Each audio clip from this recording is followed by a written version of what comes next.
Do I have light here? Well, maybe we should go into that yeah, light. that makes more sense because, you know.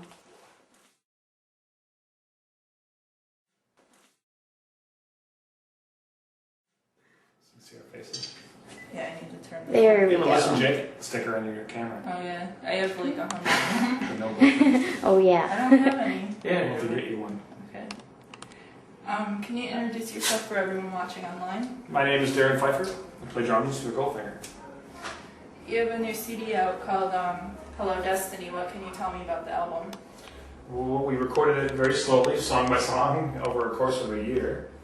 And in that course of a year, when we were recording it, Paulson came back into the band. He heard the songs, thought they were awesome, and he wasn't doing anything, and we needed a guitar player, so he came back into the band, and we were stoked to have him. What was the recording process like? Well, we record at John's house. John Feldman has a studio at his house because he produces bands like Used and All Story of the Year and Lost Prophets and a bunch of other ones, Trade. And so we were able to record it at our own pace. Just, do a song, fucking take a week off. Do a song, take a month off. Do 2 songs, So it happened really, we recorded, we weren't under any kind of budget or any kind of schedule. It just kind of happened organically. Really cool. So how many songs did you actually write before you went in the studio, and how did you pick the ones that ended up on the album? There's, I think, 12 songs on the record, and there was a total of like 15 or 18 songs altogether, but we had to trim it down to 12 for the record. How did you decide on them? That process is always a bit sticky because there's always someone in the band that loves one song and hates it, and vice versa, and there's a little bit of bickering back and forth, so we just made a wheel and spun it. Whatever song came up with. Was there a song on the new album that you enjoyed writing or recording the most? Yeah, probably One More Time. The first song on the record. I mean, it just sounds cool. It's got great hooks, and when John presented the song to us, we were like, great, like this is awesome. It was a lot of fun to record. The whole record actually was really fun to record. You're currently out on tour with Less Than Jake, Big B, and the Kids Table and Suburban Legends. How has the tour been going so far? A 10 out of 10, really, a home run. I mean, all the bands are getting along famously. The shows have been sold out, or either close to being sold out, and the fans have been great. Shows have been awesome. The bands have been getting along great, and it's been one big party after the show, so it's really cool. Is there any highlights you want to share from any of the shows? Chicago was really cool. Milwaukee was awesome because we did a big thing called Summerfest. And tonight, I was really looking forward to tonight because I live in Canada, I live in Toronto, so I've been telling all the bands how hyped the Toronto fans get and how the shows in Canada for us and Less Than Jake are going to be epic. So it's going to be a wild night tonight. Now, that Milwaukee show was July 4th, right? It was July 4th. Yeah, how was that? I mean, playing on Independence Day? It was wild. It was fucking insane. There was maybe, can I swear? Oh, yeah. Yeah. There was maybe, I don't know, maybe 20,000 people just watching us on this big stage, and it was just incredible. All the bands were awesome, and it was just a big fun day. Really cool. Why did you decide to tour with Less Than Jake?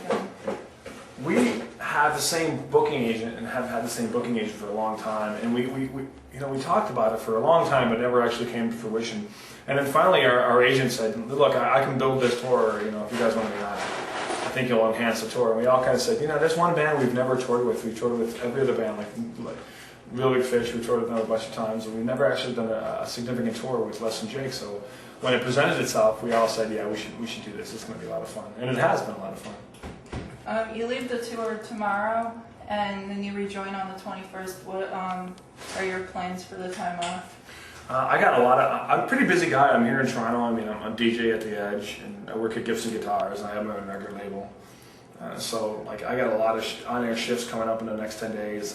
Edge Fest this Saturday.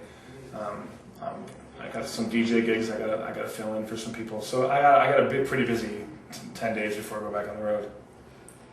Your original guitarist Charlie Paulson returned to the band, as you said earlier. Mm-hmm. How do you feel about the return? Great, absolutely great. I mean, when I heard he wanted to come back, I got really happy. We all did, because he's a great guitar player, a great human being, and he fits our band like a glove.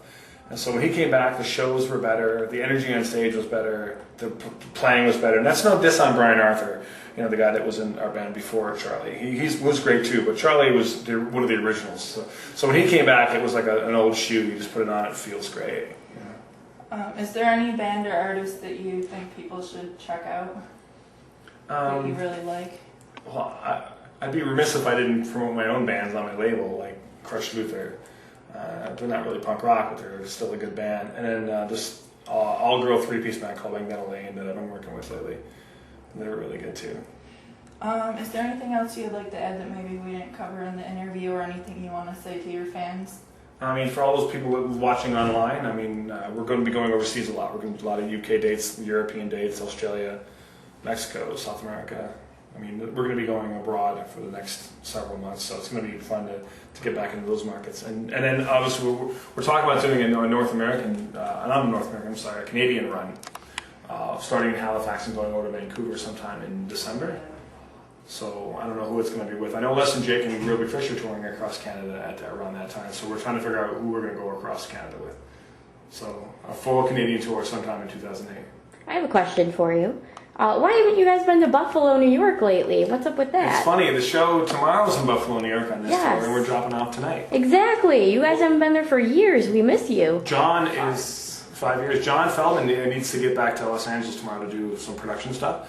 So we had to jump off today. Any plans? I'm from Buffalo, New York, so I would. Of course, that's why we asked you. I would love to go back to Buffalo and play a show, but yeah. So just not in the cards. it never materialized yet. Yeah. Okay, that's it. Cool. That was quick and painless. Yep.